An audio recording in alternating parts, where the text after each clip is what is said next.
Good morning. Good morning. Oh, I am so glad you're here. It is Aphasia Awareness Month, the month of June, and my name is Paula. I am going live every day in the month of June, as I am a stroke survivor with aphasia, as that disrupted my life tremendously. Aphasia being the inability or the struggle to have language center affected,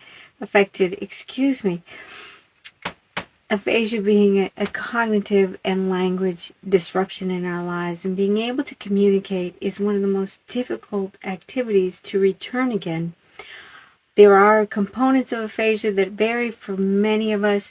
There are headlines and then subtypes, as well as different other disruptions may be going on in our life, and mine being cerebellum stroke and being able to walk and get my balance and proprioceptors. So we're going to go right into the daily practice, as I'm having difficult with words today. Can you tell? I am going to put my hands right on my hip, and I'm standing, and we're going to do side bends. Please know you can do this from a seated position. You just move from side to side. What we're doing is actually flexibility, and I'm concentrating on the cores and not lifting my hips and moving way over. I'm just concentrating on my core muscles. I need to keep working those. I need to work those a lot more in regards to more advanced activities to really build it up. But this is a beginning level. I bring it up in that way because there is another level, as you can see me going off the screen a little bit, but you can bring your arms up like you're going to relax on a lawn chair. And you have your shoulders back, and you can bend from side to side. Now, if you're capable of doing this, do you feel the different muscles that you're engaging? There's a complex area of muscles around our core. We're going to do 3 more. 3, 2, 3, 2, 1. In regards to our core and our center of gravity, which I have brought up a few times in regards to going live this month, and there's such a complex of muscles that we want to engage, and they all work in different ways in regards to their expansion and contraction. Some of them expand and contract this way, others expand and contract, others of course will expand and contract this way. They really do work all in different ways. It's such a unique way to help us build our muscles. So it's not just the abdominals up and down. There is a lot of muscles that are moving in a lot of different directions from different areas of our hips and our body and our upper body to help us move. So that's why we're always working the core, always trying to improve it. It's for center of gravity, it's for balance, and it certainly is for breathing, because breathing through our diaphragm needs our abdominal core muscles and our all of those working well, so we can get the proper breath throughout and oxygen throughout our body. That's enough of that. That's my exercise physiology for today. What I do want to speak about at this point is called visual therapy and visual activities that help with therapy. I don't mean just puzzle. We certainly have talked about that and the importance of puzzles, and visually, actually physically doing puzzles is a good thing, as well as flashcards. I did mention flashcards before. They help with the process of learning activity and having flashcards and words. If you remember, I had my neuroplasticity flashcard and my W's window and cities. What I want to go through at this point, though, is talking about photos and visuals to help you remember activities. Photos help you remember the past events and some of the details that may be harder to reach in your brain, and actually verbalize them aloud to reset those connections in your brain.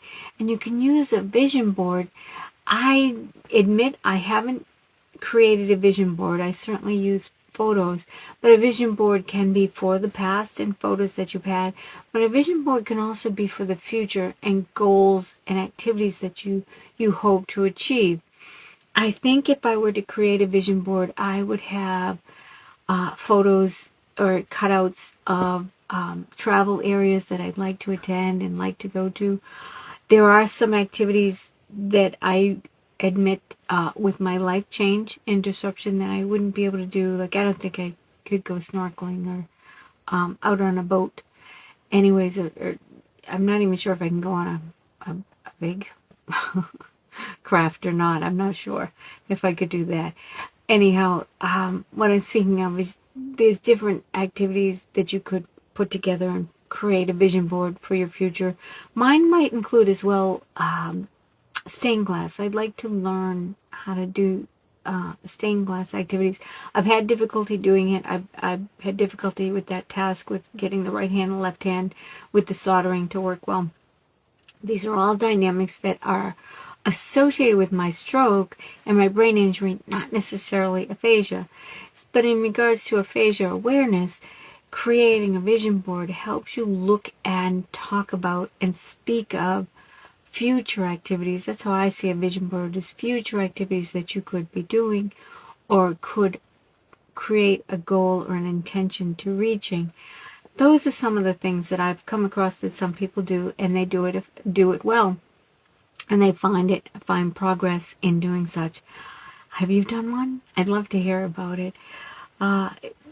These are just examples that I'm sharing with you that others have possibly shared with me, as well as I'm sharing some of what I'm doing in my aphasia recovery. I will mention that today's affirmation, as I thank you for being here and wrapping it up. I am in control of my thoughts and emotions. I am in control of my thoughts and emotions. And that is my affirmation for today. Thank you so much for being here. I wish you a wonderful day.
Hey.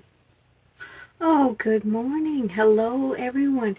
Thank you for joining. It's Aphasia AM Warriors. It is the morning, and it is Paula. It's Aphasia Awareness Month, the month of June. I'm going live every day in the month of June. I've been doing it, and proud of that, as I am a stroke survivor with aphasia. I'm also an exercise physiologist, so I thought I'd get right into a daily practice, and the daily practice is knee extensions. I'm all the way back here because I do have my hand on the chair. I do have a cerebellum stroke. Besides aphasia, I've had the disruptions from my stroke and my brain injury. So I'm going to lift the knee, and I'm going to extend, and then bring it back. Lift the knee, extend, and bring it back. You can do this sitting down. You can do this with your hands on the hips, but for me it's better to use the chair, as well as a lot of people. I am engaging my core muscles, which need a lot more work to actually really balance me much better. The core muscles, and certainly my legs. We're working our quadriceps, and by doing so, those are the bigger muscles of our body. So it requires more oxygen, which is wonderful, but it also will tire us out in regards to our energy and our momentum. So I'm letting you know that you just do a few, and it's good to do every day because you're engaging the core, but you're also helping with your stability. Everybody is. These things that I provide every day, I'm hoping there's something that you've tried to do, as well as I hope you're succeeding in regards to doing them and bring them maybe to the next level. We should all be looking at life that way, as we need to bring ourselves to the next level. I say that to myself as I say it to you. And I wanted to get into something called mindfulness. It may be something you've heard. I wasn't aware of mindfulness before my stroke. It wasn't something that was really, I don't know, I'm just busy with my life. And then someone brought it to my attention, and in some ways it is a meditation. But what mindfulness, as I know it, as I've understand it, it really at the basics, it's being in the present moment, and not judgment, and no judgment. I can't say that that's always easy to do, but being in the present moment with no judgment on yourself, no judgment on anything around you. And this is a practice. Mindfulness is a practice, much like meditation is a practice. Yoga is a practice. These are activities that are really good for our centering our well-being. So mindfulness, to be at the basic, is to just be in the moment and accept the moment. Accept the space that you're in and the time and where things are. It's not a judgment of is it good or bad, what's next. It's really just now and in the moment. Now, mindfulness takes a practice to do that, and I've grown accustomed to doing it more often, especially in situations where I find something odd or contentual going on, contest, comparison. This is happening everywhere. Contests, comparisons. I mean, just parking your car at the grocery store is a contest. Well, why? Just be mindful that other people, for some reason, are driven to get that parking spot. It's up to you if you want to be driven. I choose not to. These are the changes in me, of course, in some ways that I don't do any longer as a stroke survivor. I am in a mindfulness state more often. I do practice Ho'oponopono. It's Hawaiian mantra. I'll let you look that up. As well as I do some breathing techniques as well. That's a physiology part of me. But the mindfulness was different for me. Though mindfulness does need to come into play and come back to me on a regular basis, because I do find that unfortunately in this world there is so much comparison, even in stroke recovery. Different stroke recovery groups that I might join and that I've moved away from are, I find that there is a judgmental behavior. And I don't mean just the stroke survivors. I mean the leaders of the stroke survivors as well as social media. There is a comparison and a competition on social media for content, and I find that even in stroke recovery and as well as for us as stroke survivors, I'm not looking to compete with you. I believe your content is valuable, and I believe my content is valuable, and as I try to do better in what I'm providing. I say that because yesterday I was able to show you an example of a bad day. I don't want to say it was a terrible day. I struggled yesterday morning in my live presentation to organize my thoughts and be able to communicate live.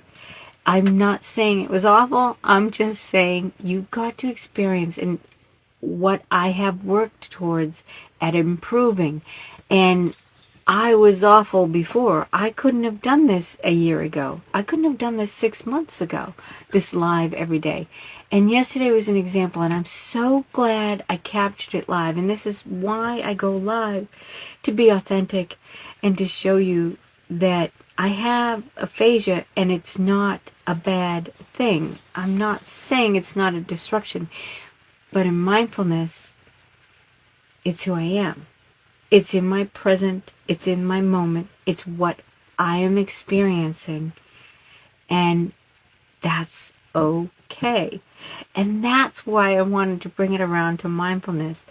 Much like Zigsa is the Tibetan word for snow leopard. I am rare, I am elusive, I am strong, I am beautiful. Those are my mindfulness statements or affirmations, as that's why I have Zigsa Revive, because I am unique, and I'm hoping and looking to inspire you to recognize that you are as well in this moment in time. And expectations or judgment of yourself or others, just be mindful for a moment, if you can, every day. It's good for us. It's good for our well-being to not compare. There's plenty out there to compare. I have a lot to reach for, and I will not compete with myself. I will not compete with you. I will work to get better, but I'm not competing to get better. And that's what I see as mindfulness, is I will get more fit, and I will get more healthy, and I will improve my aphasia as well as my other stroke disruptions. And at the same time, I'm acceptance of this is what I have, and this is maybe all I have, and that's okay as well. I go right into my affirmation and wrap this up. My affirmation of the day is I trust the journey of life. That's a pretty strong affirmation. Took my faith. I do carry an essence in my soul of faith, and I do trust the journey of life. And I'm wishing you a wonderful day. Thank you for joining.